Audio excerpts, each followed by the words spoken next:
who've logged into this Thursday's Startup Buzz. Very warm welcome. And yet again, we have, what promises to be a very engaging and, chat between Pritam Onsker and Vijay Jain. And while I'm going to leave it to Pritam to introduce Vijay, I'm just going to once again remind you all those of you who've been coming in, and Pritam and Vijay, you'll also probably be, you know, interested to know that this is something we started off in early May. Right. And every Thursday, 5 p.m., and you can set your watch, all of you. We have, what we call the Startup Buzz. And we have some very interesting folks, who come and chat, be it a startup founder or a masterclass on finance. And hey, now we have you, right? So that's what Startup Buzz is all about, and an initiative of the Startup Subcommittee of the CII Western Region. But without further ado, over to you, Pritam and Vijay. Thank you, Ravi. It's amazing to be back now this time as a moderator and not as a participant on Startup Buzz.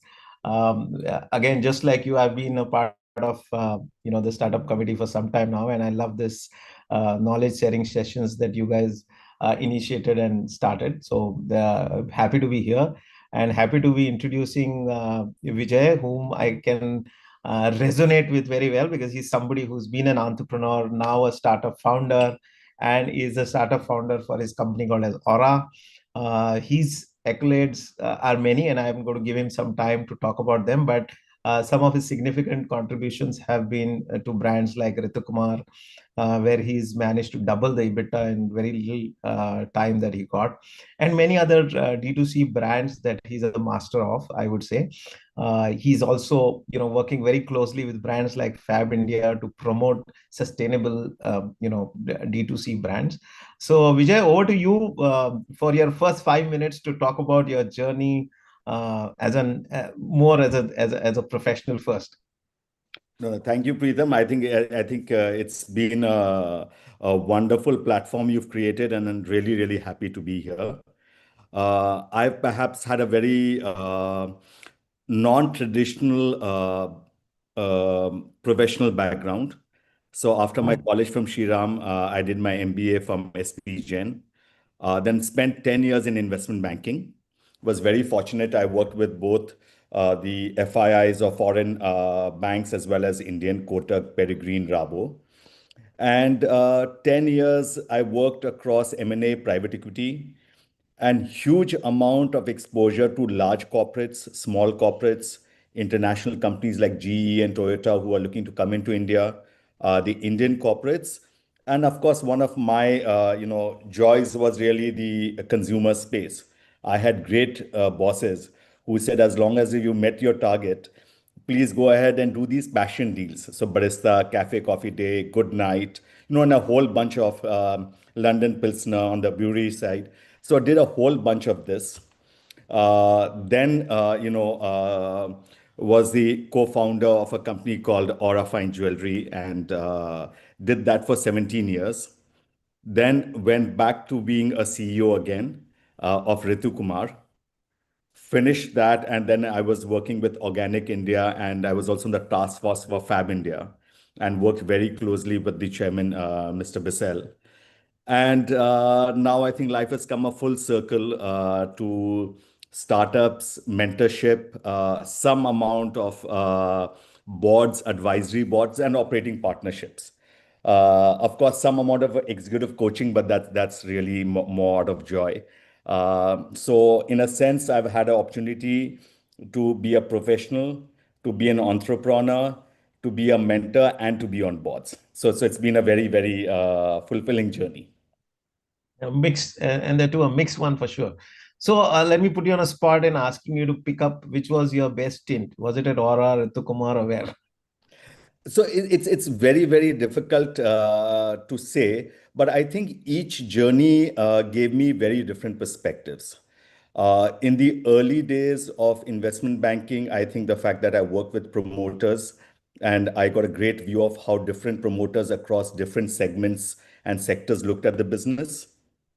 Aura was very, very different. And I think one of the big differences as an entrepreneur and as a professional is as a professional, you work within a framework and your corners are defined. As an entrepreneur, you go beyond that framework and you have to create that framework. So of course, Aura was extremely fulfilling from a personal perspective. Then going back as a CEO, when I think some goals are defined and how do you push that? And of Mhm. course, Fab India, Organic India was really, really great because it was also about sustainability. It was about doing something back. Though there were organizations for profit, they had a very, very strong consciousness about the world around them. So each stint has had a very, very different space. But I think mentorship is perhaps the most gratifying. So you give me a diplomatic answer, actually. I was looking for you to say that the jewelry one was because every single business house is now jumping into a jewelry business, right? I mean, I also saw the podcast of Sabyasachi, and he's made a fortune for himself in jewelry. So you're absolutely right, and it's very strange that it's taken 2 decades. And one of the points really is as a professional and as an entrepreneur. I think as an entrepreneur, you work with a large amount of ambiguity. True. So 20 years back, to in a gold-dominated market. So there were two or three beliefs which actually emerged. If I go back 20 years, one Mhm. was this entire concept of unorganized to organized. True. Then second was this entire thing about in a gold-dominated market, should we build a diamond-centric business? And the other was to wait it out because it is easy to enter when the market is far more mature. But 20 years back, to think through that concept and to push that, it was a completely different journey. Yeah, yeah, absolutely. And I think we'll talk about this a little more when we talk about mentorship as the topic says, whether it's a boom or it's a failure. But we'll get there. Looking back once again, how difficult was it to make the change? Right? I mean, from a stable job to getting into entrepreneurship has always been a challenge, especially personally for me when I was thought of moving out of Tatacom. That the first of the month when you have that ringing sound of the salary coming in becomes an addiction to some point, and it becomes very difficult to make that shift. So, do you want to talk a little bit about the shift from yeah, and you've done the both shifts actually. You've been an entrepreneur and then CEO later, and vice versa. So, how does that happen? What is the mental state that you have to configure yourself to? No, no, absolutely. So I think, when I look back, when I made the shift, I was fairly young comparatively. I Mhm. was just about peaking in my investment banking career. I must have been Okay. 34, 35, 34, I think. And it was a very well-paid job. We're making tons of money, no complaints in life. And perhaps to, get into a startup whose turnover was close to what your salary was. Okay. And to take a call which was so far out. See, so if you look at the consumer space, there are certain categories which moved much faster. Apparel, for example, was one. But jewelry would take time by the virtue of the nature of the industry, and it had a huge emotional connection with a large traditional mindset. Yes, So true. I think it was a very, very difficult call from a financial perspective. So that was really tough. But I think what made it easy was, I think when I was looking at my entire journey, I think two things happened. One was really the fact that I'd started realizing that the financial sector or me as a banker added a certain amount of value. But it didn't really add enduring value. So one was this entire thought process of creating enduring value, which didn't really mean more cash. So the fact that Hmm. I went down to 1/10 my salary in year one and I didn't take money for the first 6, 8 months. So that was one thought process. Hmm. The other was this entire large opportunity. So I had been spending large amounts of time on where I thought the Indian consumer sector was going. Hmm. And jewelry, I think, kind of happened by sheer coincidence because there was two beliefs which I had in this space. One is diamond, and while India was the leading manufacturing diamond country, it was a manufacturing job. You manufactured for 9 and you sold for 10, so you made $1. And my Oh, belief, yes. So one thought was really is that what can you do with the diamonds? Can you brand the diamonds itself something like Intel inside, which we did later a lot of work, and Forever Mark, part of De Beers, did a great job of that. And the mhm. second was saying is, can we get into a branded sustainable opportunity business? And over the years it starts building out. And I remember that's the first time I had looked at Titan Company. And that's the first time I heard of Rakesh Jhunjhunwala, because when I was looking at the balance sheet, there were two people who had large equity stakes, Morgan Stanley and Rakesh Jhunjhunwala. Okay. And I think and Tatas were thinking of what next with the business. And I had actually pitched to a diamond tear, Mhm. saying that this is a great acquisition. I think that time the company must have been 140, 150 crores. I think it's over a 1 lakh crore now. So they say that's history. But I think because of that, we landed up chatting, and they had a company called Intergold Gems, which was, like I said, less than double-digit numbers in terms of turnover. And I came in there as an equity stakeholder to build the brand. So it was Intergold, and then we created this entire brand called Aura. Alright. And of course, you've answered it in bits and pieces. But what do you feel is the major difference between being an entrepreneur and a professional? I'm asking these questions because we are soon going to get into mentorship as to how it benefits. But being on both sides of the table, does it really help? See, so I think one is really the fact that I think there's a great sense of responsibility. In banking, most people who are working in the company were well off. But as an entrepreneur, when you have to care about the artisan as much as the office boy, I think there's this Yeah, entire thing about, is the responsibility which it comes with. Second, I think is really the issue of framework. As a professional, the framework is defined and you try and maximize that. As an entrepreneur, you're trying to create the framework. And while you're trying true. to create the framework, you're also building the business. So there are gaps as you think through that. The third, and I think which is a very important thing, is the issue of how we see time and how we see outcomes. So just to give you an example, as a banker, if I did something within 3 months, 4 months, 6 months, I knew whether the transaction went through or not, whether I had succeeded or not. As an entrepreneur, when you take a call to say that we will build a diamond centric market, and you could have to wait 10 years, 20 years, the ability to live with ambiguity, uncertainty, and your vision or commitment, I think that's a big change. And I think the last bit on this is really the issue of context. And I'll give you a small example of what I mean by context. So most people, if you look at drivers for most businesses, are similar.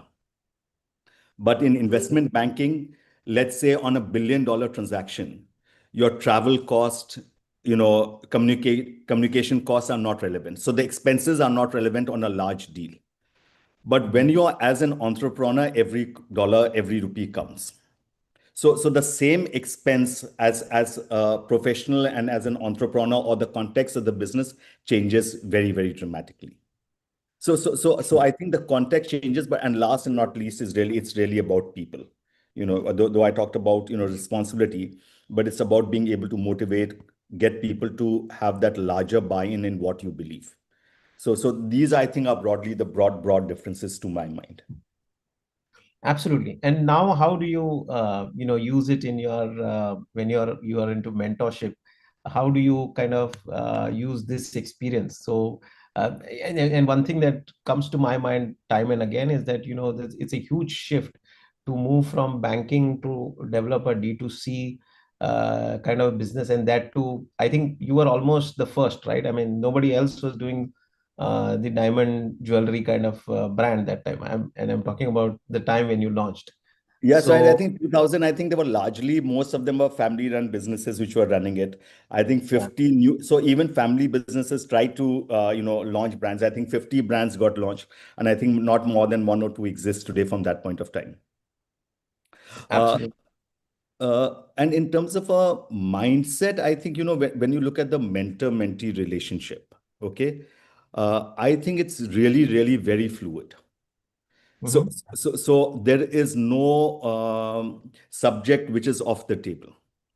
And while the conversation might begin on one area, it invariably goes right across.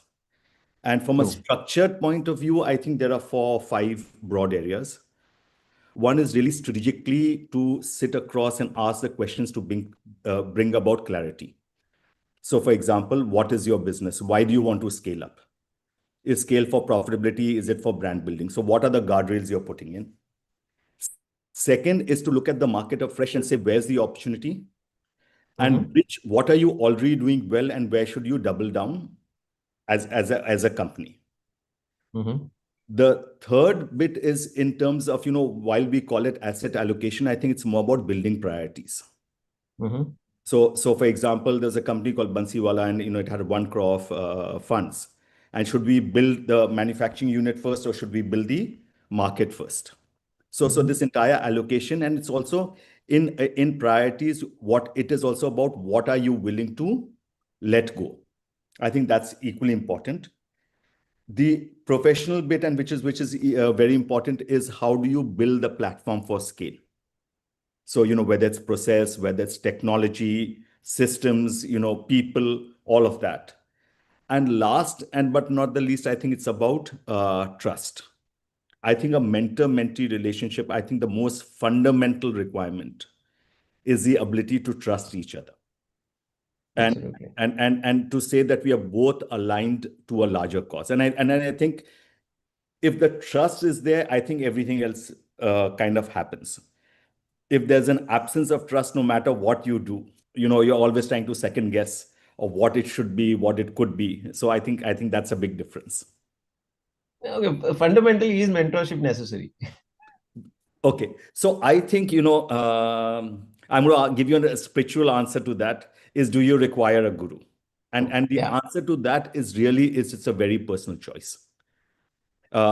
Is a mentor necessary? The answer is no. If there's a mentor, does it make your life easier? The answer is yes. And in my own experience, I was very fortunate in Aura to have Irina Vittel as a mentor Mm-hmm. for the first few years. And the good part was, we met for something else the group was looking to do.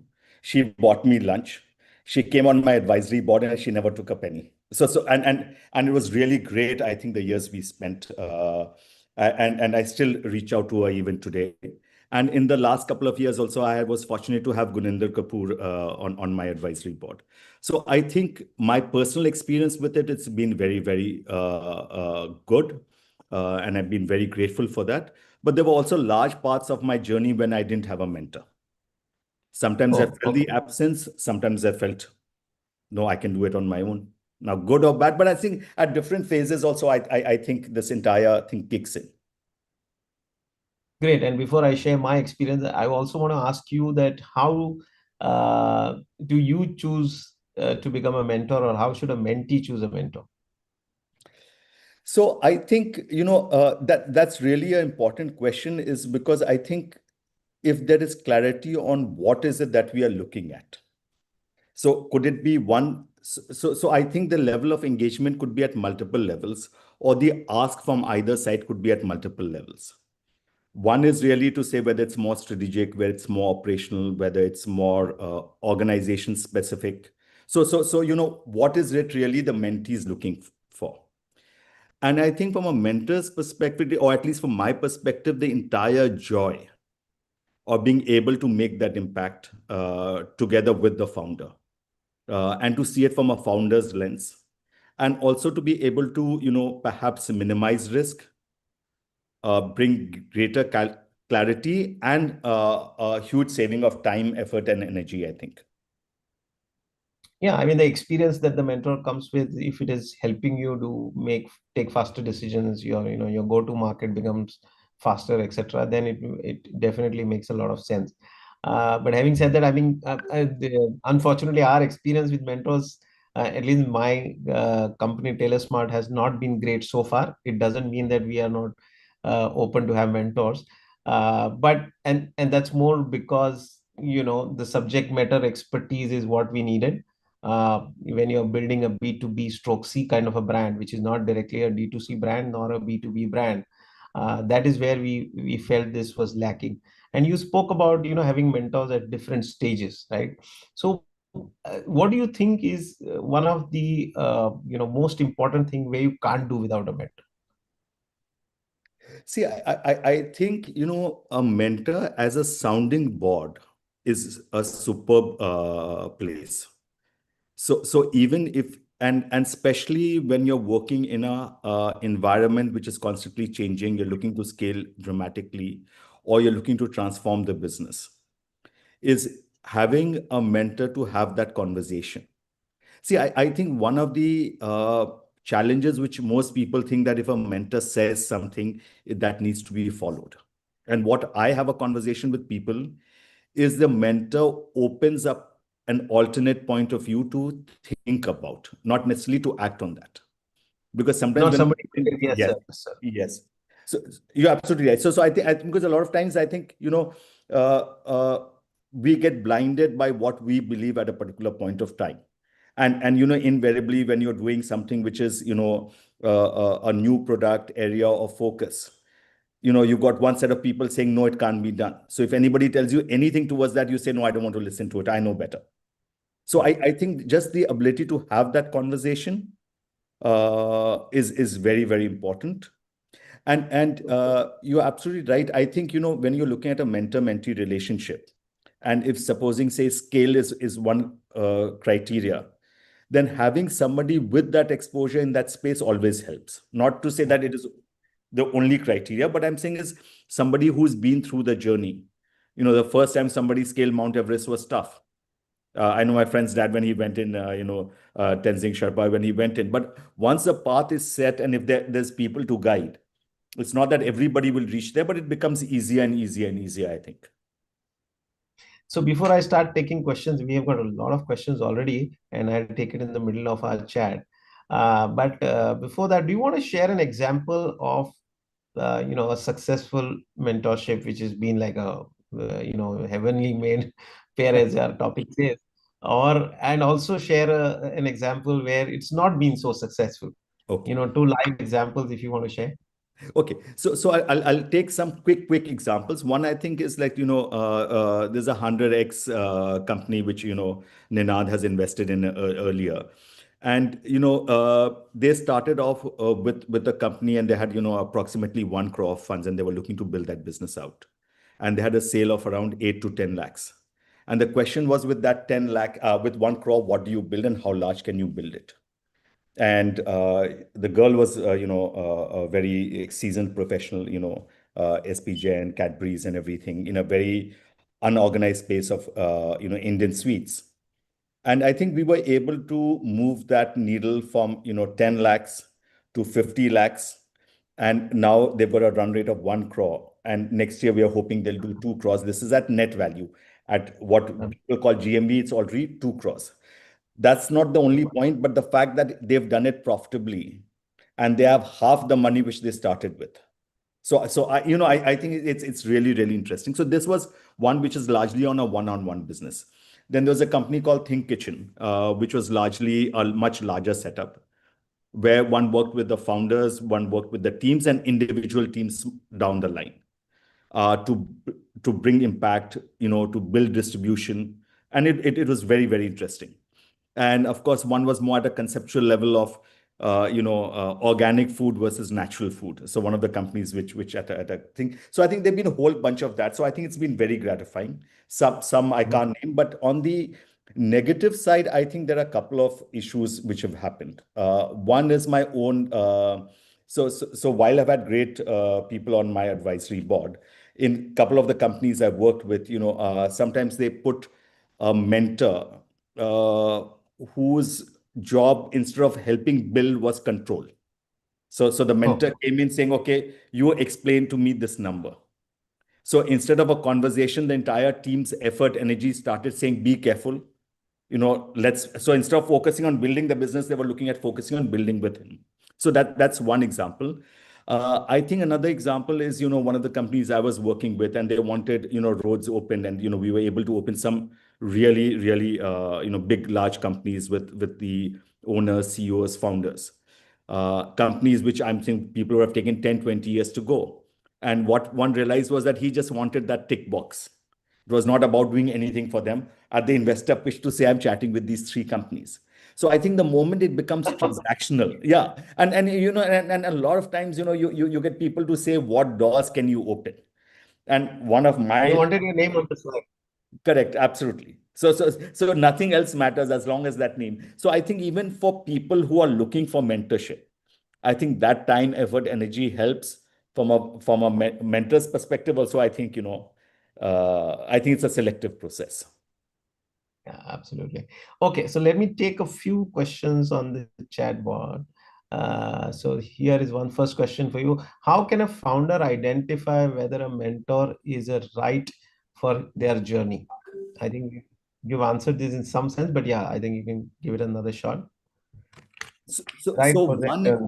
yeah. So one is, where in what context have you thought of the mentor? Okay, so typically a lot of times we look at mentors of somebody who's extremely visible, or is it somebody you've heard, or is there somebody you interacted with? So I think one is to do one level deeper thing. Second is that in terms of what is it that you're really looking from a mentor? In a lot of the conversations, a lot of times it's just kind of happened organically. But in a couple of the cases where I've had a conversation with people, is what is it that you're looking for? I think there's uncertainty in that. So if there is certainty or one or two problem areas, thought areas, just having that, then looking for somebody, like you were saying that, you're looking to build a business out, and perhaps somebody with exposure in that would have been a great starting point. Not to say that's a limiting point. So I think that helps. And most importantly, you meet a person, you have chemistry or you don't. In the first 5, 10 minutes, half an hour, broadly whether you're on the same wavelength or not. So I think that's important.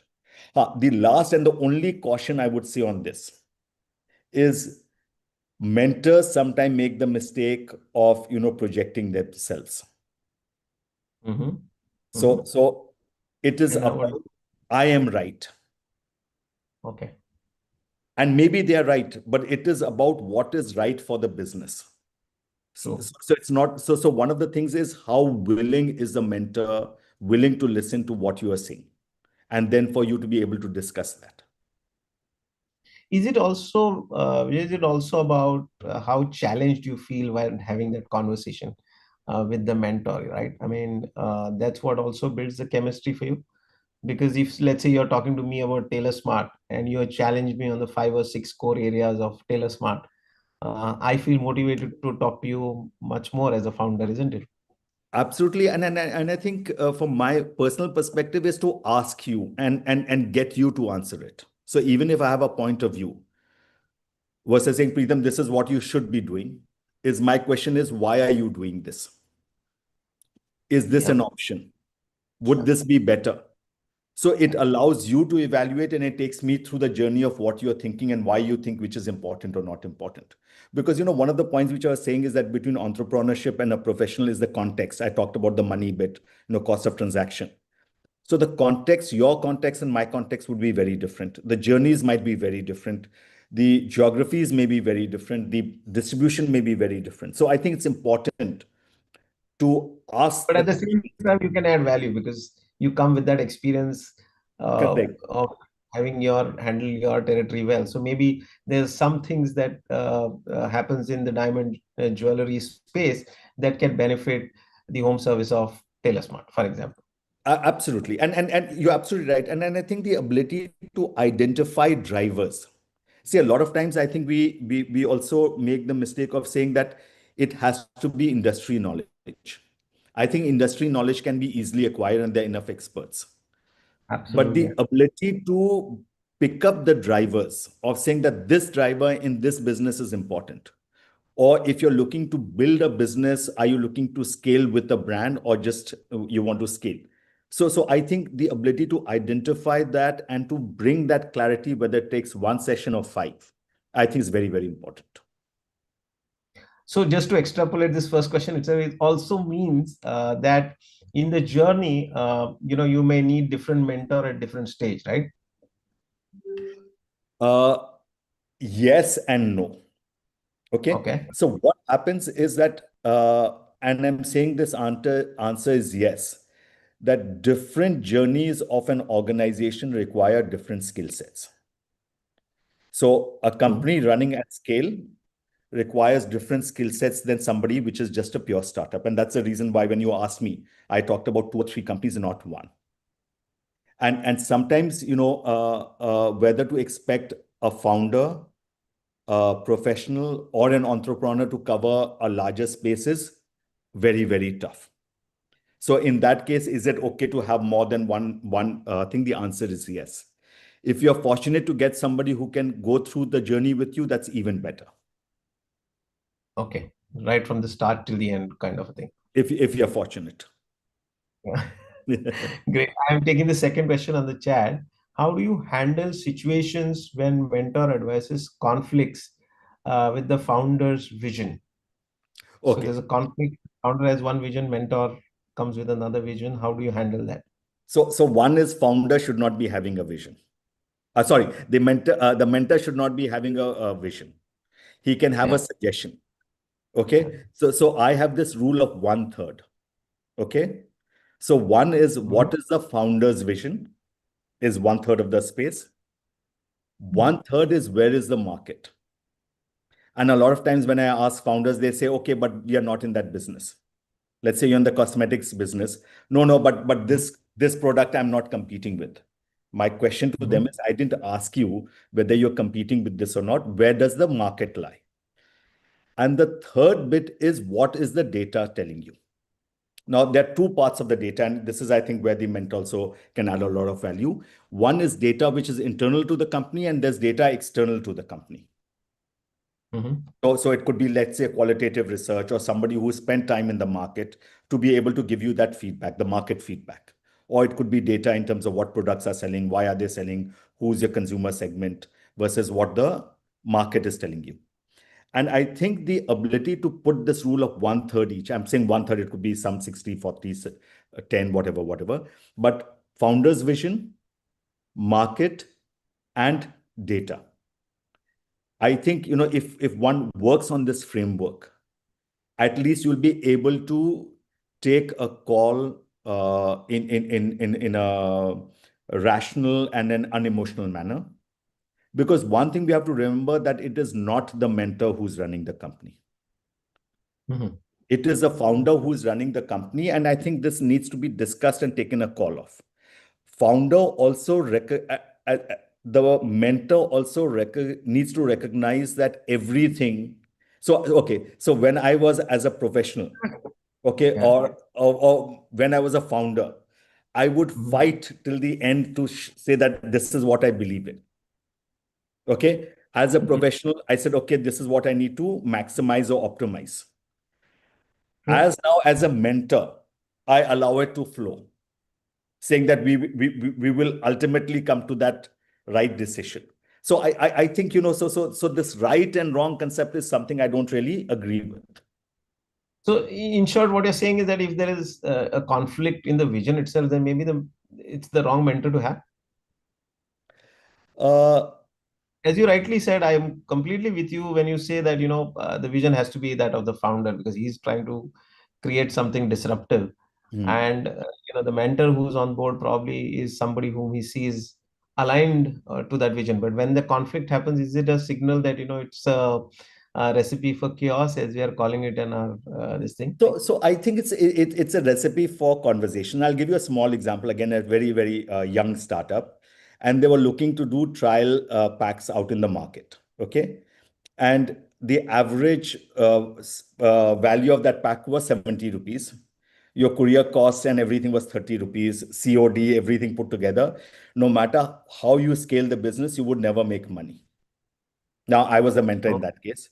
And then to go back and say, no, that this business model will never work, in my head, I Mhm. thought was a wrong thing to do because the founders have come with a vision. And we Mhm. said, and who was the buyer? the buyer were people on the lower income. So their address was like masjid ke piche, is gali mein, us gali mein kind of stuff. So Mm. to expect that person buying 70 rupees to buy 500 rupees was never going to happen.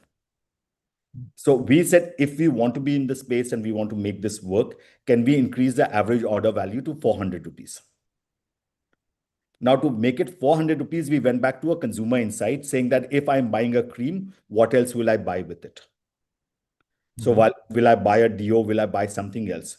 And we started creating the combo packs whose value moved up to 400 rupees. So 70 to 400. Suddenly, that same thought, same process was now a viable business, Viable business, independent of yes. whether the company succeeded or not. But I'm just saying is that here is a idea which, if you push enough and think through enough, you have to work towards seeing is there a way to make it work before you call it quits.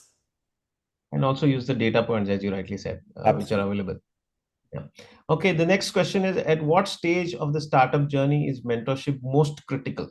I think we've answered this, but maybe a one-line answer for this as well. I think any time, as long as you are ready, I think it's a good time, and it's also for larger companies. Thousand. So I was telling you that I do couple of executive coaching, and these are people with 1,000 crore plus companies. So I don't think Mhm. any time is a bad time if you are inclined towards it. And can the too much mentorship slow down decision making and innovation? Ah, what a great question. Okay. So one of the things which I tell companies, okay, is please continue to do what you're doing.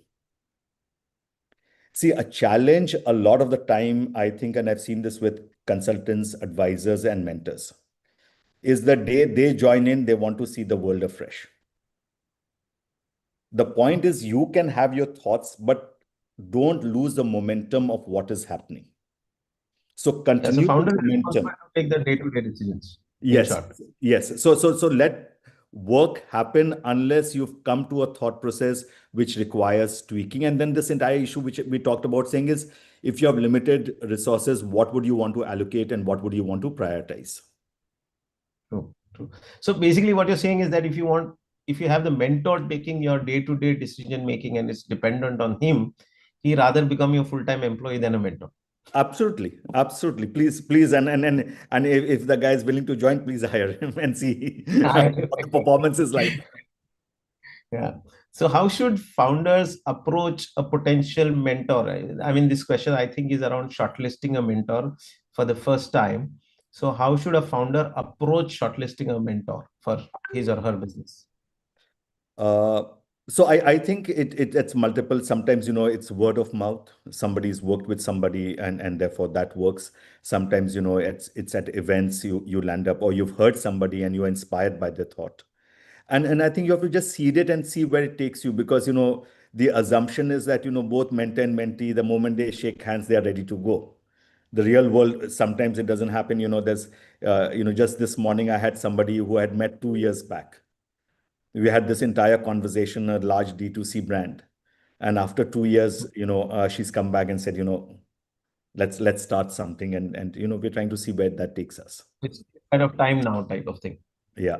And then there are people whom I have met who've spent like 40 plus years in apparel brand and who have said that, you know what, I don't see myself to be the right mentor for you because this is not a journey that I have seen myself very closely. So you'll get both sides of people, I guess, when you decide to choose a mentor and Yes, what's absolutely. most relevant. Yeah, and like you said, there's some people who are not even interested. I might be a great professional, I might be a great entrepreneur, but if I'm not inclined, I think empathy and caring is a critical component of mentorship. Like I said, trust. I think I would add trust, empathy, and caring as a critical component from both sides, saying that it matters. Is there a formula where you say that a certain amount of intervention from a mentor is a must? Okay, so certain amount of reflection and thinking from somebody who's independent is a must. So a lot of times what happens is that, whether it's your board, whether it's your stakeholders, whether it's employees, a lot of time, people are vested in the company. in some form or Mm-hmm. the other. The Mm-hmm. ability to have somebody dispassionate to give you a feedback, I think, is important. Okay. And how can a founder differentiate between the constructive criticism and a, and a mentor imposing his or her own style? Is there a way to identify this, or it's part of the business? See, I think there is a difference between emphasis and saying I am right. So, as a mentor, I might feel very strongly about it.